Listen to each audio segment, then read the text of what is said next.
سعودی وزیر خارجہ نے فلسطین کا مسئلہ حل ہونے تک اسرائیل کے ساتھ تعلقات معمول پر نہ لانے کا اعلان کیا ہے۔ غیر ملکی خبر رساں ادارے کو دیے گئے انٹرویو میں سعودی وزیر خارجہ فیصل بن فرحان نے کہا کہ فلسطین کا مسئلہ حل کیے بغیر اسرائیل کے ساتھ تعلقات کی بحالی کی بات نہیں ہو سکتی۔ سعودی وزیر خارجہ نے کہا کہ اسرائیل کے ساتھ تعلقات کی بحالی کا معاملہ واحد راستہ ہے جس میں ہم فلسطین کے لیے فائدہ حاصل کریں، کیونکہ فلسطین کے مسئلے کو حل کرنے کے لیے ہمیں استحکام کی ضرورت ہے۔ استحکام کے ذریعے ہی یہ مسئلہ حل ہو سکتا ہے۔ فیصل بن فرحان کا کہنا تھا کہ غزہ میں جاری تصادم میں کمی اور عام شہریوں کی اموات کو روکنا سعودی عرب کے لیے سب سے اہم ہے۔ ہم دیکھ رہے ہیں کہ اسرائیل غزہ اور وہاں کی سویلین آبادی کو کچل رہا ہے، جو مکمل طور پر غیر ضروری ہے۔ یہ مکمل طور پر ناقابل قبول ہے، جسے روکنا ہے۔ دوسری جانب غزہ کی وزارت صحت کا بتانا ہے کہ اسرائیلی حملوں میں شہید فلسطینیوں کی تعداد 25,000 سے زائد ہو چکی ہے، جن میں زیادہ تر بچے اور خواتین شامل ہیں، جبکہ 62,000 سے زائد فلسطینی زخمی ہیں۔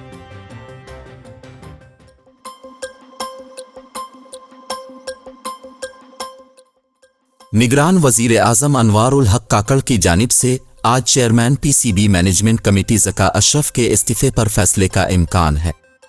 نئے چیئرمین پاکستان کرکٹ بورڈ کے لیے وزارت بین الصوبائی رابطہ وزیر اعظم کی ہدایت کی منتظر ہے۔ وزارت بین الصوبائی رابطہ وزیر اعظم آفس کی ہدایت کے بعد ہی آئندہ کا لائحہ عمل بنائے گی۔ ذکا اشرف کے استعفے پر وزیر اعظم آفس سے اب تک آئی پی سی کو اپ ڈیٹ موصول نہیں ہوئی۔ واضح رہے کہ 19 جنوری کو Pakistan cricket board P C be کے چیئرمین مینجمنٹ کمیٹی کے سربراہ ذکا اشرف نے عہدے سے استعفیٰ دے دیا تھا۔ ذکا اشرف نے بطور chairman P C B management committee اور ممبر بورڈ آف گورنرز کے عہدے سے استعفیٰ دیا تھا۔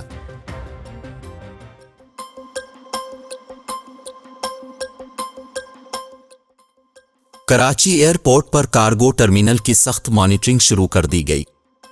سول ایوی ایشن اتھارٹی CAA ذرائع کے مطابق کراچی ایئرپورٹ کے کارگو ٹرمینل میں 100 CCTV کیمرے نصب کیے گئے ہیں، جن کے ذریعے کارگو ٹرمینل کی سخت مانیٹرنگ کی جا رہی ہے۔ ذرائع کا کہنا ہے کہ کراچی ایئرپورٹ پر کارگو ٹرمینل، ICG ٹرمینل اور اطراف میں CCTV کیمرے لگائے گئے ہیں۔ بتایا جا رہا ہے کہ غیر متعلقہ افراد کے کارگو ٹرمینل میں داخلے اور چوری روکنے کے لیے کیمرے نصب کیے گئے ہیں۔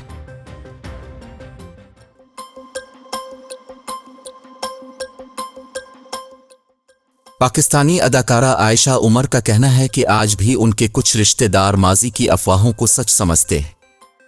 عائشہ عمر نے سینئر اداکارہ عفت عمر کے پوڈ کاسٹ میں شرکت کی، جس کا ایک کلپ سوشل میڈیا پر وائرل ہو رہا ہے۔ عائشہ کا ویڈیو کلپ قومی کرکٹر شعیب ملک کی اداکارہ ثنا جاوید سے شادی کے اعلان کے بعد سامنے آیا۔ عائشہ عمر نے سوشل میڈیا کے منفی پہلوؤں پر بات کرتے ہوئے کہا کہ یہ میرے ساتھ تو کیا نہیں ہوا، پہلے میں بہت خوفزدہ ہو جاتی تھی، لیکن اب ایسا نہیں ہے۔ سوشل میڈیا پر میری نجی تصاویر گردش کرتی رہیں، بہت ساری افواہیں پھیلائی جا چکی ہیں۔ لوگوں نے شعیب ملک کے ساتھ میری شادی کرا دی تھی۔ اداکارہ نے مزید کہا کہ میرے خاندان کے کچھ لوگ آج بھی سمجھتے ہیں کہ ماضی کی افواہیں سچ تھیں اور میری اور شعیب کی شادی ہو چکی ہے۔ جو لوگ مجھے جانتے ہیں انہیں میرے انتخاب اصولوں کے بارے میں اچھی طرح علم ہے۔ واضح رہے کہ سوشل میڈیا پر عائشہ عمر اور شعیب ملک کا رومانوی فوٹو شوٹ وائرل ہوا تھا، جس کے بعد قیاس ارائیاں شروع ہو گئی تھیں کہ دونوں کے درمیان کوئی تعلق ہے۔ بعد ازاں عائشہ عمر نے اس کی تردید کر دی تھی۔ خیال رہے کہ جنوری کی صبح شعیب ملک اور اداکارہ ثنا جاوید نے ایک دوسرے سے شادی کا اعلان کیا۔ اپریل 2010 میں شادی کے بندھن میں بندھنے والی جوڑی شعیب اور بھارتی ٹینس اسٹار ثانیہ مرزا کے درمیان طلاق کی افواہیں دسمبر 2022 سے زیر گردش تھیں۔ طلاق کی خبروں کو کئی ماہ گزر جانے کے باوجود دونوں کی جانب سے اس حوالے سے کوئی تصدیق یا تردید نہیں کی گئی تھی۔ دونوں کے ہاں شادی کے 8 سال بعد 30 اکتوبر 2018 کو پہلے بیٹے اذہان کی پیدائش ہوئی تھی۔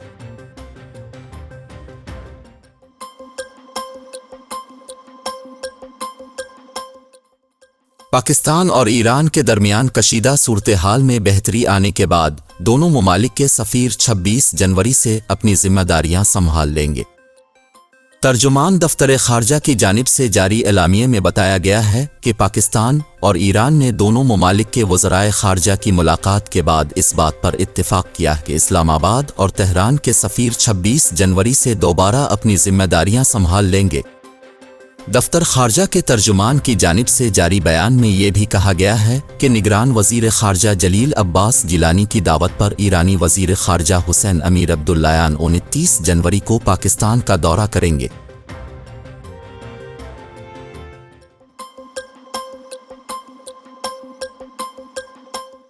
پشاور ہائی کورٹ نے پی ٹی آئی کے امیدوار علی امین گنڈاپور کی انتخابی نشان سے متعلق درخواست منظور کرتے ہوئے الیکشن کمیشن کو انہیں ملکہ کا نشان دینے کا حکم دیا ہے۔ پشاور ہائی کورٹ کے جسٹس شکیل اور جسٹس وقار احمد نے پی ٹی آئی کے امیدوار علی امین گنڈاپور کی انتخابی نشان سے متعلق درخواست پر سماعت کی، جس دوران علی امین کے وکیل نے دلائل دیتے ہوئے کہا کہ علی امین NA 44 DI خان اور 2 صوبائی حلقوں سے الیکشن لڑیں گے۔ ہم نے درخواست دی کہ ایک انتخابی نشان دیا جائے، پہلے کوئن پھر تبدیل کر کے ریڈیو کا نشان دیا گیا، جبکہ صوبائی حلقوں کے لیے بوتل اور اسٹیتھوسکوپ کا نشان دیا گیا۔ درخواست گزار کے وکیل کے دلائل پر جسٹس شکیل احمد نے استفسار کیا کہ کیا RO کے پاس یہ اختیار تھا کہ یہ نشانات تبدیل کرتا؟ ایک دفعہ امیدوار کو نشان دیا گیا تو پھر کس قانون کے تحت RO نے تبدیل کیا؟ ملک میں قانون کی پاسداری نہ ہو، عدلیہ بھی آنکھیں بند کر لے تو پھر جنگل کا قانون ہوتا ہے۔ اب کہتے ہیں کہ بیلٹ پیپرز کی چھپائی شروع ہوئی ہے تو کیوں نہ خرچہ RO سے لیا جائے؟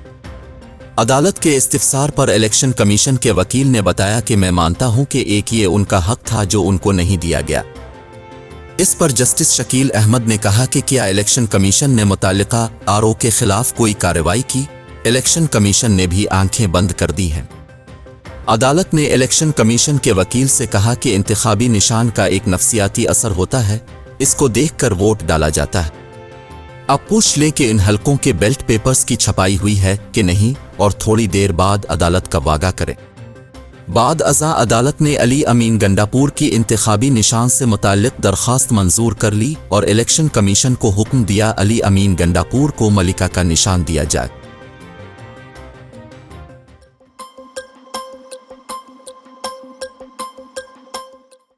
ملک میں روپے کے مقابلے میں ڈالر کی قدر میں کمی کا سلسلہ جاری ہے۔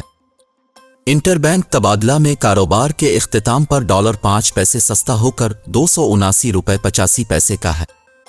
گزشتہ ہفتے کے اختتام پر انٹر بینک میں ڈالر 279 روپے 90 پیسے پر بند ہوا تھا۔ اوپن مارکیٹ میں ڈالر کی قیمت 281 روپے 7 پیسے پر برقرار۔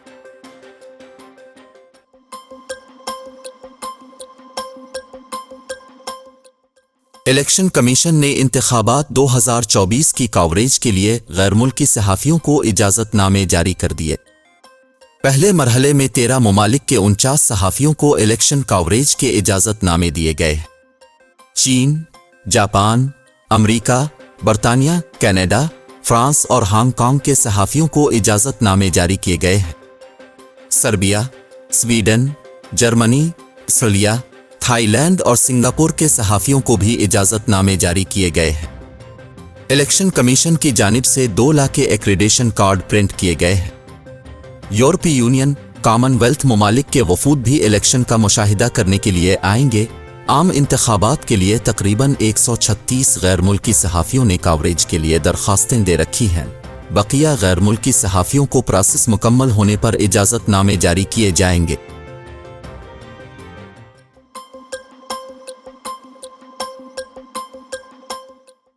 پاکستانی اداکارہ صحیفہ جبار نے شوبز شخصیات اور سوشل میڈیا انفلوئنسرز کے لیے سوال اٹھایا کہ ہم ناظرین کو ایک مکمل زندگی کی جھوٹی تصاویر کیوں دکھاتے ہیں۔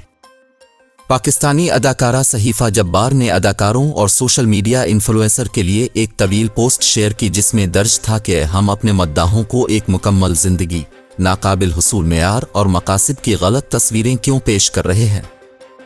تمام شوبز شخصیات اور انفلوئنسرز جوڑوں سے درخواست ہے کہ کیمرے کے سامنے آ کر اور کم از کم ہمارے ناظرین کو یہ بتائیں کہ ہمارے والدین نے ہمیں کیا نہیں سکھایا۔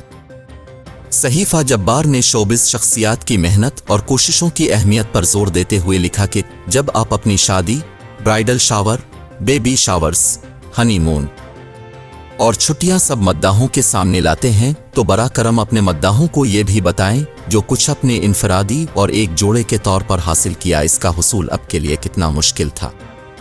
اداکارہ نے ناپسندیدگی کا اظہار کرتے ہوئے لکھا کہ مجھے سیلیبریٹیز اور انفلوئنسر جوڑوں کا اپنی ازدواجی زندگی کے ناخوشگوار لمحات پر بات کیے بغیر اپنے شریک حیات کے ساتھ گزارے صرف خوشگوار لمحات کو دکھانا پسند نہیں۔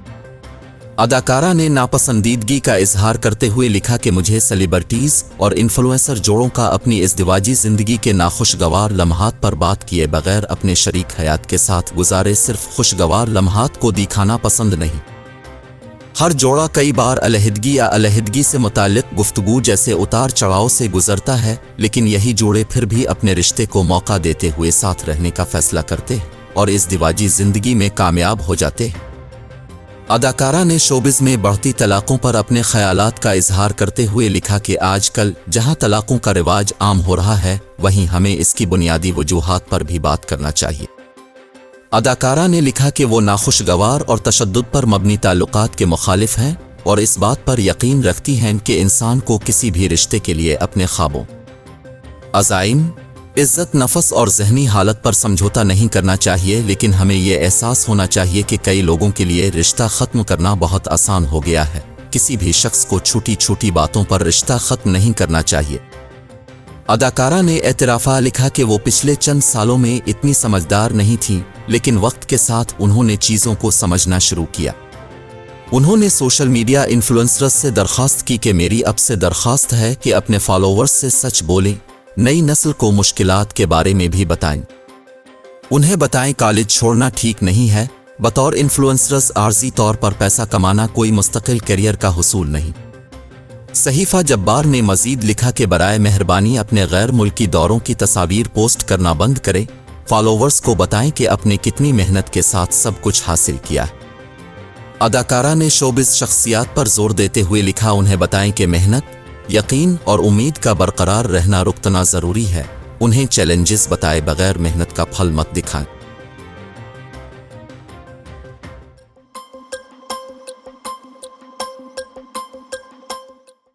سابق وزیر اعظم اور مسلم لیگ نون کے قائد نواز شریف نے کہا ہے کہ بگاڑنے والے بگاڑ کر چلے گئے، پاکستان کو دوبارہ پٹری پر ڈالنا جان جوکھوں کا کام ہوگا۔ نواز شریف نے مانسہرہ میں انتخابی جلسے سے خطاب کیا اور کہا کہ ملک سے لوڈ شیڈنگ کا خاتمہ کیا اور سستی بجلی فراہم کی، لوگوں کو روزگار دیا، سستی گیس فراہم کی۔ ہماری حکومت کو مدت پوری کرنے دی گئی ہوتی تو اگلی حکومت بین ہماری ہوتی۔ انہوں نے کہا کہ ہمارے دور میں مہنگائی نہیں تھی، ان ظالموں نے پاکستان کا ستیہ ناش کر دیا، آج ہم دنیا میں بہت پیچھے رہ گئے ہیں، بہت عمدہ پاکستان چھوڑ کر گیا تھا۔ جن لوگوں نے بگاڑنا تھا وہ بگاڑ کر چلے گئے، پاکستان کو دوبارہ پٹری پر لانا آسان کام نہیں، ملک کی دوبارہ تعمیر کرنا ہوگی۔ ان کا کہنا تھا کہ خیبر پختونخوا والوں اب بھی اس جھوٹے شخص کے جھانسے میں آ گئے، اپنے اس جھوٹے شخص کو ووٹ دیا تھا۔ جن کی 10 سال خیبر پختونخوا کی حکومت رہی ہے انہوں نے کیا؟ اگر نواز شریف کو جج نہ نکالتے تو مانسہرہ میں خوبصورت ایئرپورٹ ہوتا۔ نواز شریف نے اعلان کیا کہ اب خیبر پختونخوا کو سنوارنے کا وقت آ گیا ہے، مانسہرہ میں ایئرپورٹ بنائیں گے اور اللہ نے موقع دیا تو مانسہرہ میں میڈیکل کالج بنائیں گے۔ انہوں نے مزید کہا کہ خوشی ہو رہی کہ ہم دوبارہ ملے ہیں، لیکن ملکی حالات دیکھ کر خوشی نہیں ہو رہی۔